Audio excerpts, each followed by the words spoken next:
अब एक pink colour में जाऊँ। पिंक कलर बहुत प्यारा लगता है, लड़की लोगों का पिंक कलर बहुत प्यारा लगता है, सब लड़की को, ज़्यादा लड़की को।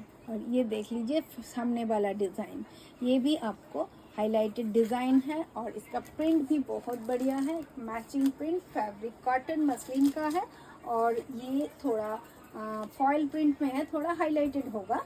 और इसके साथ ऐसे ट्राउजर। সুদীপ্তা সরকার লিখছেন হ্যালো। হাই, একটু আমার সাথে থাকুন। আজকে খুব ভালো ভালো কুর্তি সেট আমি দেখাচ্ছি, যেটা একেবারে এক্সেল আর ডাবল এক্সেল দুটো সাইজের, নানান রকম ফ্লেয়ারওয়ালা, নর্মাল, স্ট্রেট, সব রকম আর খুব রিজনেবল রেটে। আজকে একটা দারুণ অফারে নিয়ে চলে এসেছি সব এগুলো, মাত্র 995-এ এই সেটগুলো পেয়ে যাচ্ছেন এক্সেল আর ডাবল এক্সেল এই দুটো সাইজে। এরকম ব্রড ফ্লেয়ারওয়ালা সুন্দর একটা কুর্তি, ফ্রন্টে হাইলাইটেড ডিজাইন রয়েছে, ভীষণ সুন্দর।